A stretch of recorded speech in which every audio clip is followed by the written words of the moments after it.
Hey everybody, it's Brian Spinski here from Lost Silver Productions as well. Right here along. Yes, Joey's way down there, of course. You know he's always here, and I'm joined here for David Hammond. With David Hammond, we're doing a snap sort of edition of the game show Talking Fun Lightning Rounds here because as some of you, probably a lot of you that follow game shows have for all these years have heard some big news was announced today, and that is the fact that Nickelodeon has made the announcement that this summer they will be restoring our youth. Those of us that grew up during the 80s, they will be reviving Double Dare. It's been reported in multiple medium and on their official Facebook page. They'll be reviving it for a 40-episode run this summer, and it's like I said, it's a very big surprise, and like I said, a lot of people are very ecstatic for it. Dave, right? Yeah, it's been a long time coming. So, okay, yes, okay, Joe, go over there. even on these lightning rounds, he never leaves us alone. But anyway, but so immediately, of course, with the announcement, there's been a lot of already talk and speculation as to how they're going to approach this, because all that Nickelodeon has officially all that Nickelodeon has officially done is give the announcement of the revival. They have given no indication of host, no indication of audition process or any other sort of thing like that. Just that it's coming back. They're doing 40 episodes, and that's it. So our first question on the subject of that, bless you, is how are they going to approach all this? I think the way Nickelodeon is going to approach it, obviously, this version we already know is going to be filmed in Los Angeles. Okay, because like I said, their business in Florida has been long gone since now. Right. All right. We already know it's going to be filmed in Los Angeles. We can suspect that Mark Summers is somehow involved. We can suspect that because his final production for Food Network just wrapped up production, so he is free and clear to pursue this interest. Right. And as far as I understand, our silent producer has told us that that Mark actually, regardless of whatever else, he has some kind of like minority stake in the rights to Double Dare, if I understand it correct. Yes? Yes, he does. He has a minority stake in the show. Yeah, so whatever happens with it, yeah, he's going to be involved in some capacity. Now, needless to say, there are a lot of people clamoring for him to host, and considering the circumstances at Nickelodeon, because leading up to this or whatever, it would stand to reason that compared to before, that Marcus said many times over that he's pitched the idea of wanting to do the revival, and Nickelodeon didn't want to talk with him. But then there was somebody who was, namely Dan Schneider, probably, that pretty much had Nickelodeon around his finger, because his shows are on around the clock on Nickelodeon practically 24/7. And now that he's gone, as of last month, now you got to figure that while it's not a certainty, the possibility of him getting in now is, and being back at the helm of this, is, the odds just went way up. Let's just say that much. It's not just the odds. I mean, if I was talking earlier, and silently among ourselves, I said, and if they're going to bring back, Jeffrey Darby, this is the perfect time to do it. Well, yeah, like I said, yeah, and yeah, like I said, both in the respect that, again, the nostalgia factor has always been there, and Nickelodeon obviously is full well known it. Okay, because remember 2 years ago they did the 30th anniversary special, but then also at the same time knowing that they did that. Just that, like I said, given the circumstances around Schneider's exit, they want to do everything they possibly can to distance themselves from his mark. That would seem to be the logic that's going on here.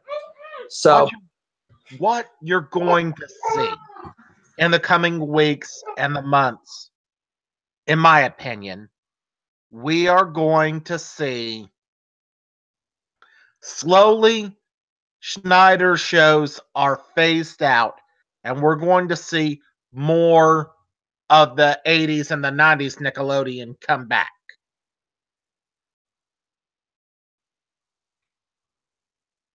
Sorry, I had to fix that. But the question is to exactly what extent, because I mean, needless to say, there's going to be a lot of people that now that this is happening, you're going to get the Legends of the Hidden Temple fanatics and maybe the Nick Arcade fanatics or something like that. You're going to get a lot of those people. They're already here. They're already out. Everybody is saying, hey, if we're going to bring back Double Dare, let's bring back Finders Keepers. Let's bring back Legends. Let's bring back Nick Arcade. Let's bring back the good old days of Nickelodeon. Yeah, how far back you want to go is obviously your own opinion or whatever the case is. But before we jump the gun, folks, one thing at a time, let's actually get this off the ground, let it be a hit, and keep this around for a while. And then we could start to talk about other things. You got to realize an entire generation and a half has come and gone since the original Double Dare was on television. Yeah, you're talking 25 years since the Mark Summers era ended. So that's so you've got a lot to consider there, and a lot of fans that, like I said, if they didn't watch it originally, they've seen the the reruns through the old Nick Gas channel, and also one thing we don't know yet, and this is what people are asking: is it going to be the 2 versus 2 kids format, or will it be the family format? And of course, you know what I'm pulling for. You're pulling for a lot of people. You know what a lot of people who grew up in the 80s watching the show are pulling for right now. They want the families. Yeah. Because now they want to be on it, that get the chance that they got deprived of years ago and bring their kids to go with it. I don't know if I'm gonna be able to do it if that's the case. I think Brianna being 9 might be too young, but cross the fingers, hope. Now, one thing, we may be crossing the bridge too early here. We may have to save this for another GSTAF. Of course. Would you keep the grand prize if this is the family version? Mm-hmm. Would you keep the grand prize a trip, or is it actually time to change the grand prize to a car or to an all-cash jackpot? Well, I don't know about the all-cash jackpot. That might be a little bit too much for might be a little too rich for Nickelodeon's taste. But you have to remember, the original incarnations of Family Double Dare, the first couple of seasons, the grand prize was a car. They only changed it to a trip during that final season because they were doing the whole tournament deal, and they saved the car for the grand finale. But that was the main thing. You probably figure that initially, I'd probably say they would probably stick to the trip categories, because even the game shows that they've done in recent years, like Brain Surge and Figure It Out and stuff like that, have lended themselves more to doing trips as grand prizes. So probably this will be in the same thing, because even the new Keep It Spotless that they have still only does a $10,000 jackpot. So a car might still be a little too rich. If it hangs on for a couple years, different story perhaps, but we got to get there first. Okay. Like you said, let's get this one off the ground. Then we start talking, hey, if this works, let's bring back Legends. Let's bring back Finders Keepers. Let's bring back Nick Arcade. And it all starts here. And different things like that. Yeah, like I said, a lot of this, everything about this, of course, is all pure speculation, folks, because like I said, the only thing that's been announced today was the fact that they're going to revive it during the summer. And like I said, it's already late April, so it doesn't leave us a lot of time to find out this news or whatever. But as we all find out, we'll talk about it here. That's what the lightning round is for.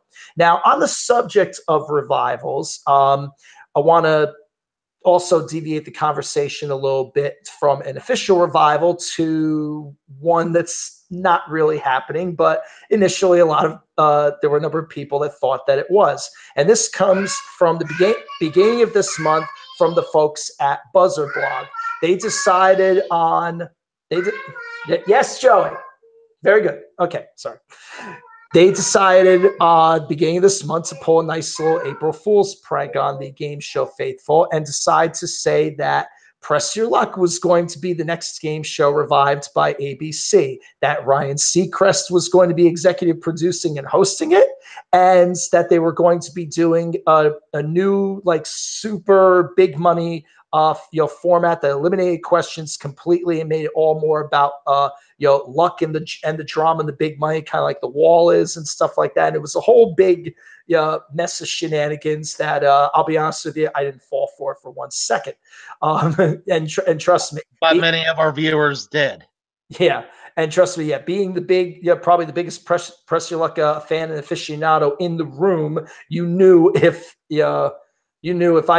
I smelled shenanigans, you knew something was wrong. But it did lead me in the weeks following to think about, okay, if Press Your Luck was going to be revived for real, what would have to happen in a new version in order to make it work? Because and this is, I don't mean to out Scott for this, but because we've had a lot of arguments about this over the years, that it's like, I mean, those of you that have watched our game show Megamix performances of Press Your Luck that we do for the anime conventions, you've seen the current board that I use, which is loosely modeled after the game show marathon version from 2006, where $10,000 in a spin is the high number in round 2. But like Scott, he never liked that. He's always said it's not really Press Your Luck unless the top square is 5,000, because it doesn't sound like it unless you're hearing Peter to Market say stop at 5,000 and spin. But the thing about it is that you can't play with the old numbers. It's not going to work. Inflation has been the biggest killer to Press Your Luck existing today. Even the game show marathon boards are really, like, inflation is outdated even then, because like you watch any episode of Price is Right or Let's Make a Deal nowadays, and we're way past 10,000. You're hard pressed to find even a 4-day trip that's not even halfway across the country from LA that's less than $5,000. So a lot of prizes nowadays are major game breakers, compared to the cash that's on the board. So something seriously would need. There's a couple of possibilities of what would really need to be done in order to make a new Press Your Luck work for the modern age. Now I could be shot for this by our viewers, but I say this ain't gonna happen. But I say out with the prizes and go with an all cash format. Okay, that's very well a possibility and stuff like that.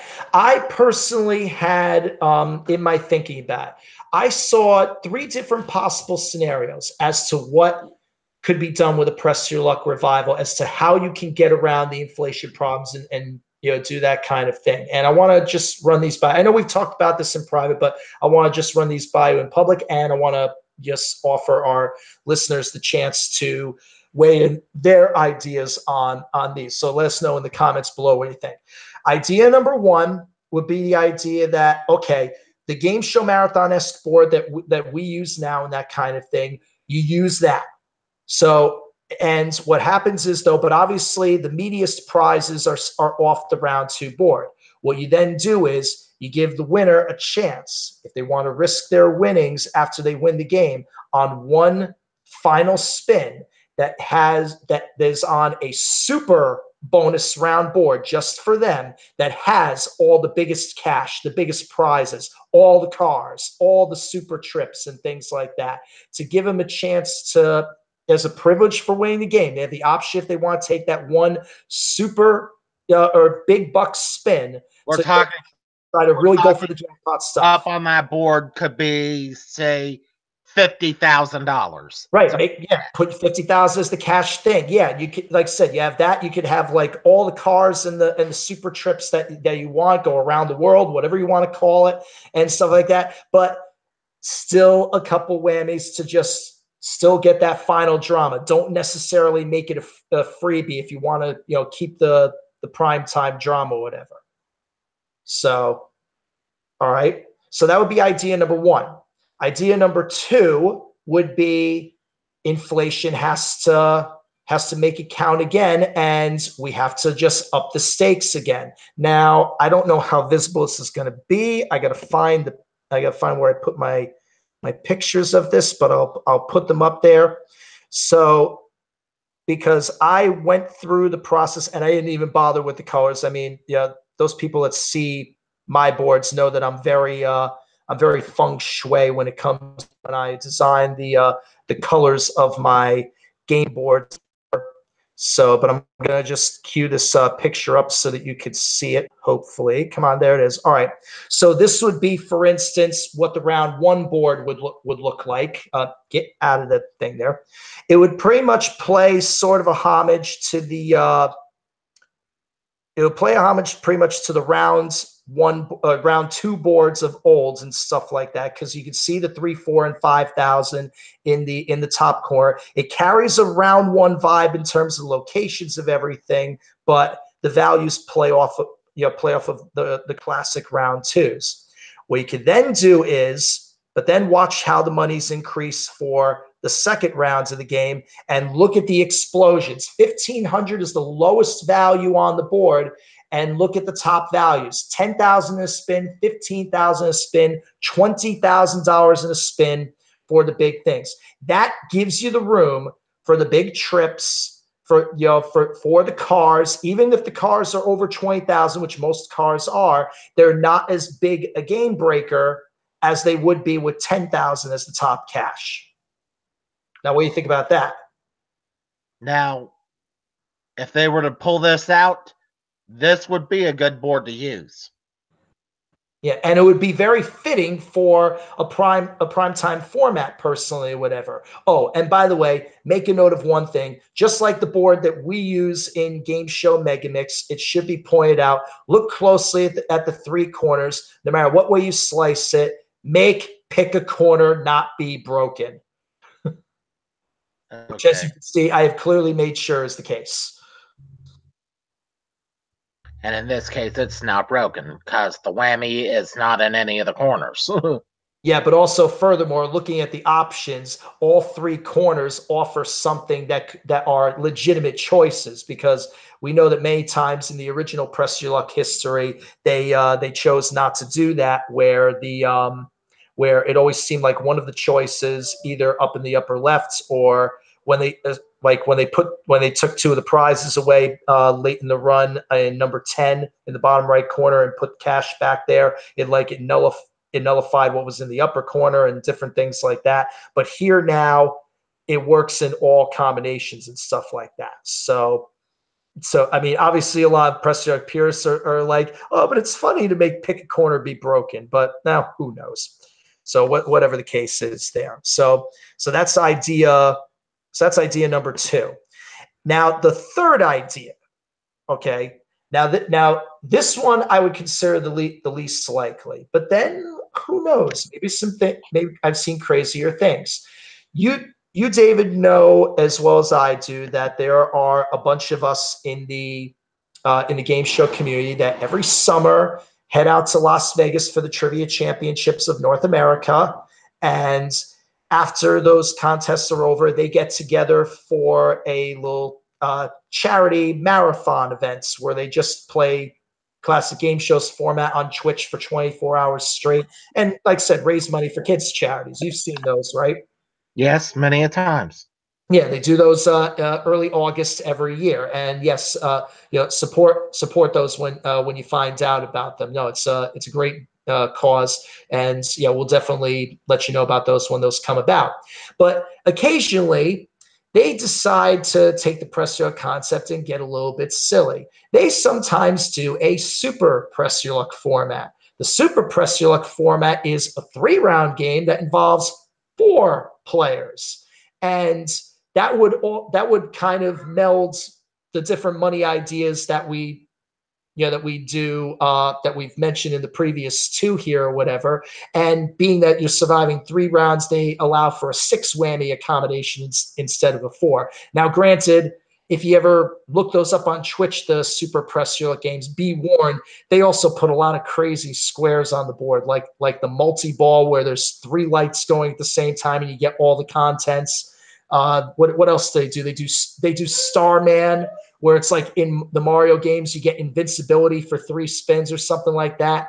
So I don't think I would necessarily put bank on putting any of those super crazy squares up there. Although tell me your thoughts on this, Dave. There is one square that they like to do in those that I've debated the idea on this, but I think it has legs. They like to put that square up there that says, like, it gives you a certain amount of cash and the final spin, which means unless you whammy out, no matter what happens in the rest of the game comes back to you for one final spin to decide whether you want to take it or throw one last monkey wrench into the plans. I've debated whether or not that should be included in the game. If you're leading and you take the final spin, there's no way in hell you would take the final spin. I think it would depend on how much of a lead that you have. Because, like, if you just barely eke out the lead coming into and you're holding the final spin, then probably would make sense to take it because of the fact that there's because if you're the leader and you have the final spin, you've won the game. There's no way you take that final spin, and because you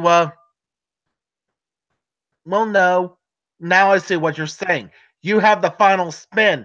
You take it or you pass it.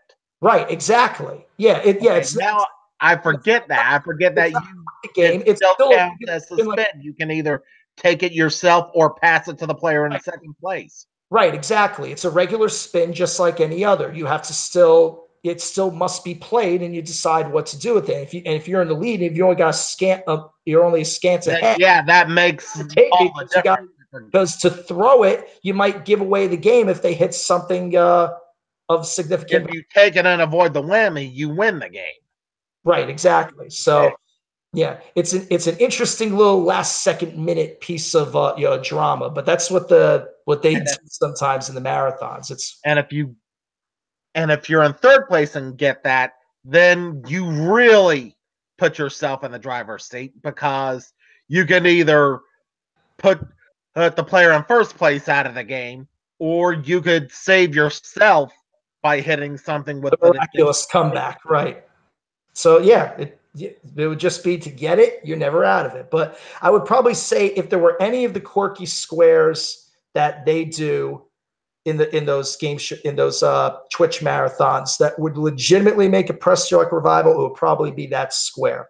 Now, also the question of, okay, we talked about Mark Summers, everybody wishing that he would be back to host this Double Dare revival. Let's quickly answer the question: who hosts if Press Your Luck ever will legitimately come back? Who hosts it? Then. Well, unfortunately, we have to throw the first 2 choices out because Peter is gone. God rest his soul. And Todd Newton is doing all kinds of other things. Right. Yeah. So, plus to mention the fact that really, like I said, as much as people hate to admit it, the old school modes of game show host is gone. We know that it's always now celebrities, comedians, whatever the case is, that take the helm of these things. So we've discussed it before. I've given you my ideas or whatever. I came up with 2 names, and my friends, Trevor up north in Nova Scotia, he came up with a third name that, as crazy as it sounds, it would be oddly interesting to see it go. The 3 names I brought up to that we discussed in private, or whatever. Number one, if you want to play to the wilds and craziness of Press Your Luck and want someone who could be just as silly as the Whammies and really have a pumped up excitement and stuff like that, my first instinct was Jack Black. It would take a lot of money probably to get him to take what he would probably consider a step back in his career to do a game show. Yeah, but you consider that a lot of these celebrities that do game shows now have thought of game shows as, again, a step back in career. But again, look at Alec Baldwin and all the success that he's had both in TV and in movies. And we thought that it was a terrible choice initially for him to be the host of Match Game. And look how great that's turned out. He surprised everyone, even Snoop with Joker's Wild. Now, that was one choice I never would have made, but surprisingly, he makes this format of Joker's Wild work. Yeah, and like I said, and Alec makes Match Game work. Again, as much as people thought that he was going to be too hip for the room, and look what he does. The second choice that I came up with is a name that has been frequently in the ABC family.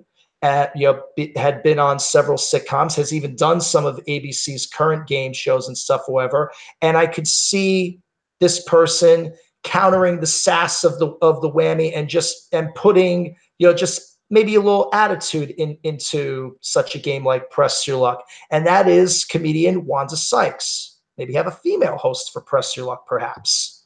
If I was going to cross that line, if it was me, if I was going to cross that line and get a female host, I'd go the route of the game show marathon and go and get Ricky Lake.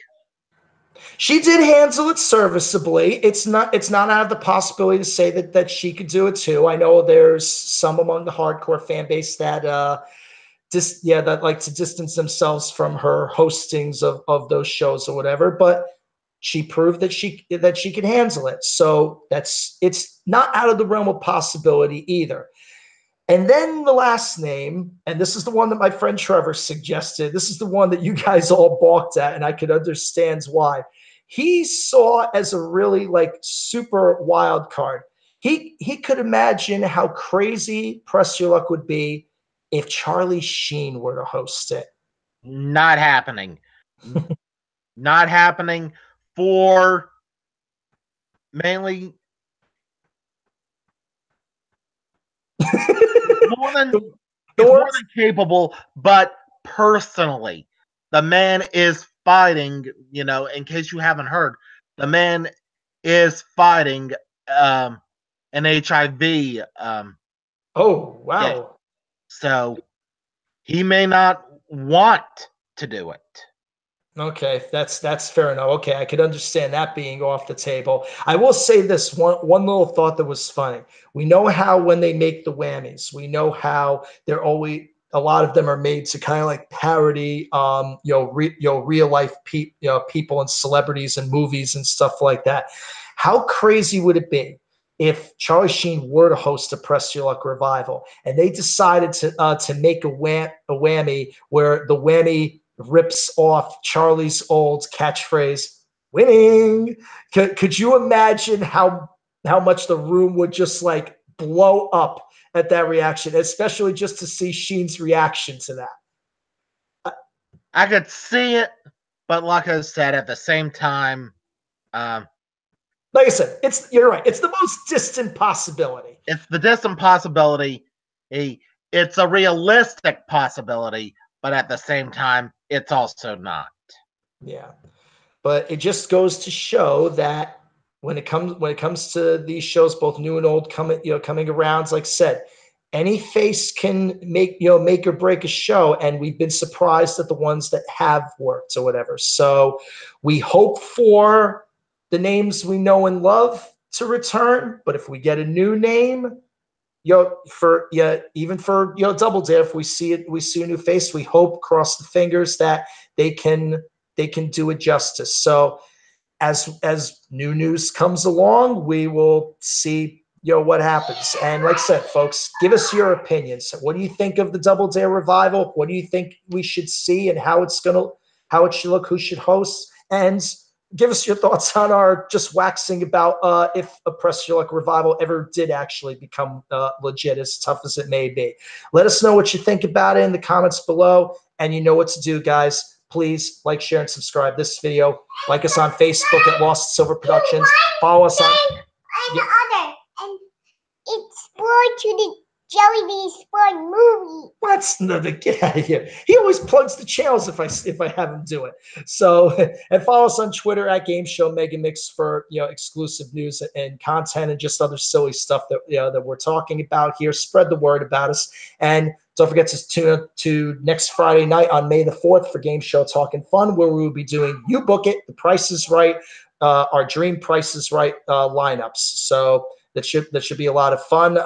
Will you get a chance to join us for that, David? Hopefully. Yeah, I'll be here. Okay, good, definitely. So we'll see you then. We'll see the rest of the gang with us, probably Chuck and Matt and everybody, and we hope to see you guys out there as well. Until then, this is David and Brian for Game Show Talking Fun, and you have just survived the lightning round. Take care.